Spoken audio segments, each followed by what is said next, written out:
प्रगतीसाठी मनसेचे अध्यक्ष राज ठाकरेजी यांनी महायुतीला पाठिंबा दिल्याबद्दल मी त्यांना मनापासून धन्यवाद देतो आणि त्यांचं अभिनंदन करतो. राज ठाकरे आल्यामुळे जागा काही सोडणार का त्यांच्यानंतर? नाही, त्यांनी कुठली अट कुठली शर्त ठेवली नाही. मोदीजी देशाचा विकास करतायत आणि मोदीजींच्या नेतृत्वासाठी त्यांनी पाठिंबा दिलेला. विधानसभेसाठी तयारी करा अशा प्रकारचा आदेश सुद्धा मनसे सैनिकांना राज ठाकरेंनी दिलेला. बरोबर, त्यांचा एक पक्ष आहे, त्यामुळे प्रत्येक पक्षाला निवडणुका लढवण्याचा अधिकार आहे. आता पहिले लोकसभा तर होऊ द्या, लोकसभा झाल्यानंतर विधानसभेचं बोलू. आता पहिले लोकसभा आटवू द्या, त्यानंतर आपण विधानसभेवर बोलू. समाधानकारक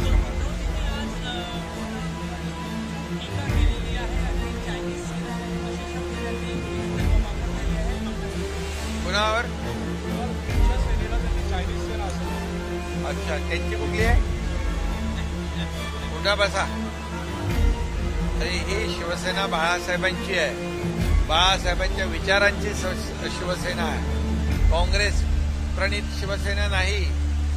त्यामुळे हे बाळासाहेबांच्या विचाराला मूठमाती देण्याचं काम, तिलांजली देण्याचं काम, सावरकरांचा अपमान सहन करणाऱ्यांचं काम, त्यांच्या मांडीला मांडी लावून बसणाऱ्यांनी आमच्यावर टीका करताना जरा विचार करावा. आमची भूमिका स्पष्ट आहे. तुम्ही मित्रपक्षाच्या पाठीत खंजीर खुपसून या सत्तेच्या खुर्चीसाठी, स्वार्थासाठी, मुख्यमंत्री पदासाठी बाळासाहेबांचे विचार तुम्ही विकले, सोडले आणि धनुष्यबाण गहाण ठेवला आणि शिवसेना वाचवण्यासाठी, शिवसैनिकांचं खच्चीकरण थांबवण्यासाठी आम्ही ही भूमिका घेतली आहे बाळासाहेबांच्या विचारांची. सर, मनसे ने सपोर्ट किया है मोदी जी. बिल्कुल, मैं उनका तहे दिल से स्वागत करता हूं कि मोदी जी के नेतृत्व के लिए मोदी जी ने जो देश का विकास किया है, देश को आगे बढ़ाया है और इसलिए उन्होंने महायुति को सपोर्ट किया है. उनको मैं धन्यवाद देता हूँ. ठाकरे ने आज गवर्नमेंट भक्कड़ गवर्नमेंट भी कहा है, उसके ऊपर आप क्या कहना चाहेंगे? मोदी गवर्नमेंट को मोदी जी के ऊपर आरोप लगाने का तो उनको बिल्कुल अधिकार नहीं है, क्योंकि भेकड़ और भाकड़ कहना मोदी जी के लिए उनको अधिकार नहीं है. क्योंकि जब कोविड था तो घर में बैठकर मोदी जी यहाँ पर तो देश को ही नहीं, दुनिया के लोग उनके पास मदद मांग रहे थे, वैक्सीन की मदद मांग रहे थे, पीपी किट की मदद मांग रहे थे, अब कई दवाइयों की मदद मांग रहे थे और पूरे देश को नहीं, दुनिया को मोदी जी ने कोविड में मदद पहुंचाई. और ये जो आरोप लगाने वाले घर में बैठकर कौन सी बहादुरी दिखा रहे थे? घर में बैठकर, बाहर कोविड से लोग मर रहे थे और घर में बैठकर रोकड़. मैं उनको कहूं क्या, रोकड़ पार्टी के अध्यक्ष, ऐसा कहना उचित होगा क्या? तो रोकड़ गिनने वाले मोदी जी को भेकड़ कहने का उनको अधिकार नहीं.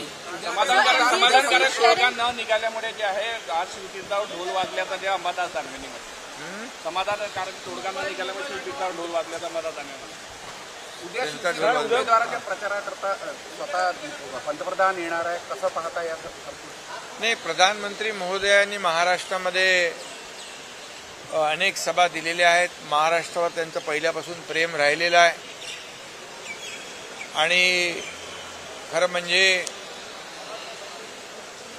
महाराष्ट्राच्या विकासामध्ये देखील त्यांनी 1.5-2 वर्षामध्ये मोठं योगदान दिलेलं आहे आणि म्हणून महाराष्ट्रावर त्यांचं विशेष प्रेम आहे आणि महाराष्ट्रात जास्तीत जास्त जागा या ठिकाणी निवडून आल्या पाहिजे यासाठी या महाराष्ट्रातल्या जनतेने देखील, मतदारांनी देखील मोदीजींना गॅरंटी दिलेली आहे आणि म्हणून 45 पार जागा या महाराष्ट्रातून जिंकू आम्ही आणि मोदीजींचे हात बळकट करू यासाठी त्यांचं आम्ही महाराष्ट्रात स्वागत करतो। एनडीए का सीट शेयरिंग फाइनलाइज हो चुका है, महायुति का कब तक हो सकता है? महायुति का भी जल्द से जल्द हो जाएगा। राज ठाकरे असंही म्हणाले, सीएम साहेब राज ठाकरे असंही म्हणाले, मुख्यमंत्री उपमुख्यमंत्री मला नेहमी भेटायला यायचे, आपण एकत्र आलं पाहिजे असं म्हणायचे, मात्र का एकत्र आलं पाहिजे हे सांगायचे नाही। त्यामुळे आता स्वतःचा पक्ष असल्यामुळे कोणाच्या हाताने काम करणार नाही। नाही, त्यांनी पाठिंबा दिल्याबद्दल मी त्यांना धन्यवाद अगोदर दिलेत, पुन्हा त्यांना धन्यवाद देतो।